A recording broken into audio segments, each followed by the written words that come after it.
Bener gak sih? Kalau yang namanya bisnis itu cuma mainannya orang kaya.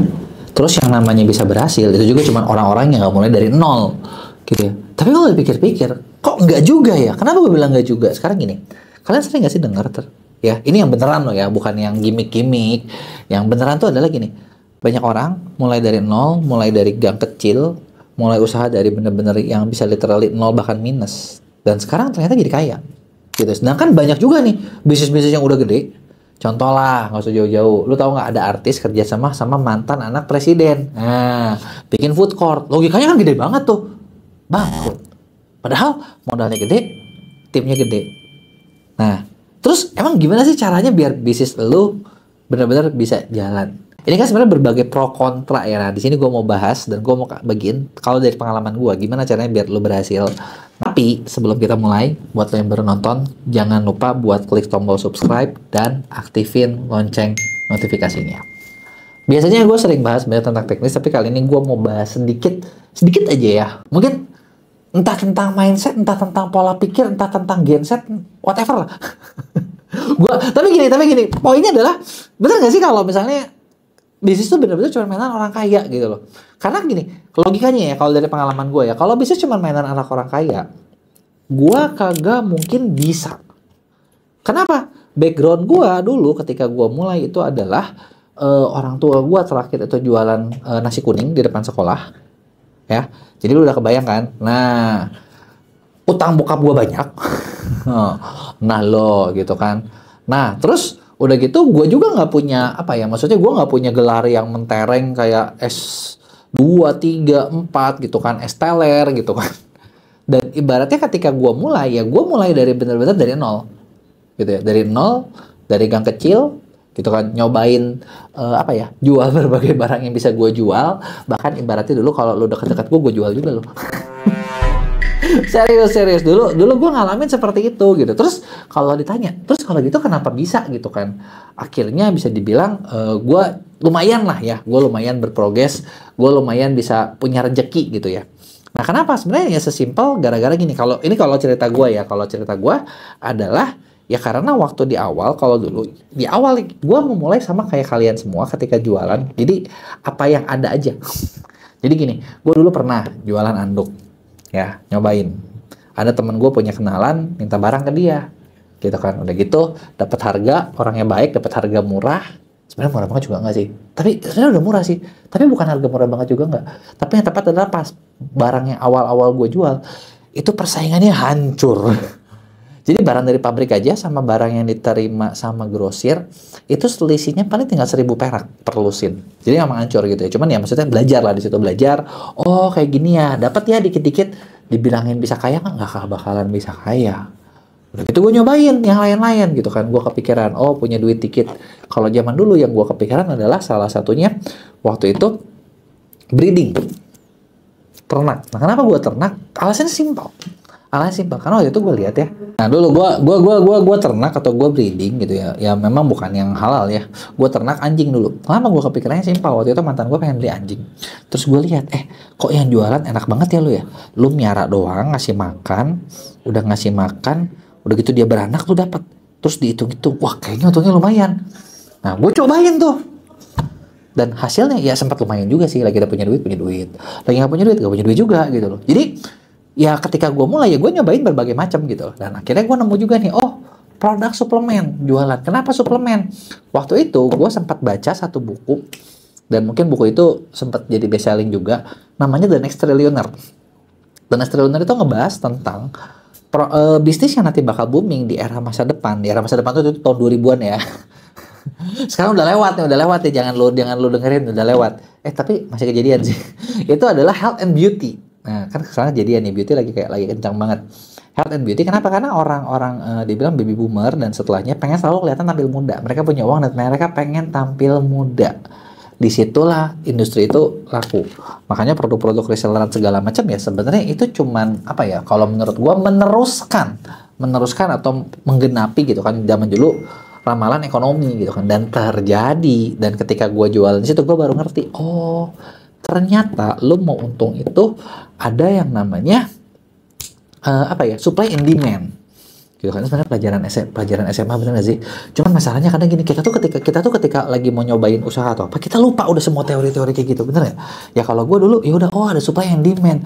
Kalau yang demand-nya tinggi, supply-nya dikit, lu cepet cuannya. Nah di situ gue mulai ngulik juga. Oh, gue belajar waktu itu, ini udah 2013 ngomong-ngomong, ketika waktu itu 2012 gue belajar gimana caranya biar misalnya pemasaran gue lebih cepat, dan salah satunya adalah lewat online, dan itu yang gue gelutin sampai sekarang gitu. Produk-produknya udah berganti banyak, tapi basicnya tetap di situ gitu ya. Nah terus ini ngejawab dari pertanyaan gue tadi, bener nggak sih lu bisnis itu cuma bisa orang kaya? Ya kalau dari cerita gue itu mematahkan, bener nggak ya? Dan gue rasa banyak juga nih orang-orang yang awalnya dari bawah nyobain, dan ketika lu kagak sengaja nemu di poin yang apa ya namanya ya, yang tepat, lu langsung boom gitu loh. Ketika di poin yang tidak tepat, nah lu kagak boom gitu kan.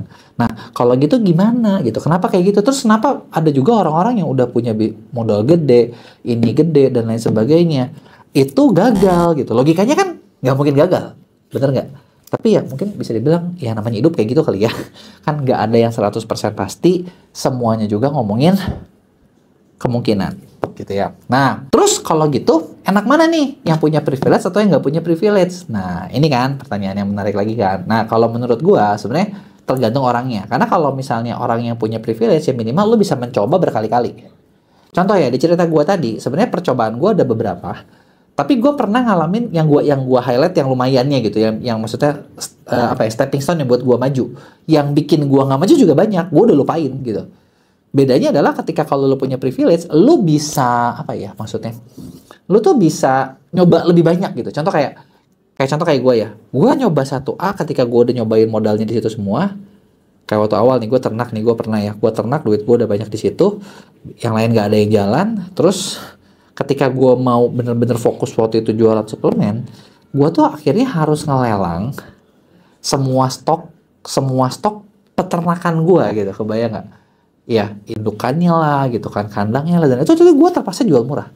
Ya sekarang ini gue mudahan kalau gue simpan, gue duitnya mati, gue jual bertahan juga bisa sih, tapi waktu gue nggak ada gitu. Itu kan bedanya. Nah sedangkan kalau yang punya modal, enaknya punya privilege ya, lu nggak usah ngalamin kayak gitu, bener nggak? Bisa lebih cepat. Tapi biasanya kalau yang punya privilege itu mentalnya lebih cemen, bener nggak sih? Karena mungkin kayak oh susah dikit ya udahlah, tinggal minta duit bokap. Kalau yang kayak nggak punya privilege kan mau banyak, mau susah, mau apa, kagak bisa dong, bener nggak? Makanya pernah ada yang bikin juga buku waktu itu, zaman gue pernah denger ada yang bikin juga buku namanya The Power of Kepepet. Tapi itu adalah salah satu cara biar skill kalian tuh keluar semua gitu loh, ke-unlock semua gitu loh. Nah terus hubungannya apa nih sama biasanya kan kita suka ngebahas terus gimana caranya biar bisnis lu buat berhasil gitu ya.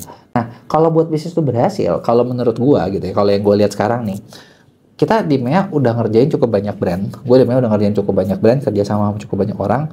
Dan yang ngebedain itu adalah satu produk atau satu orang bisa gede banget atau enggak, itu bener-bener gimana karakter dari yang punyanya.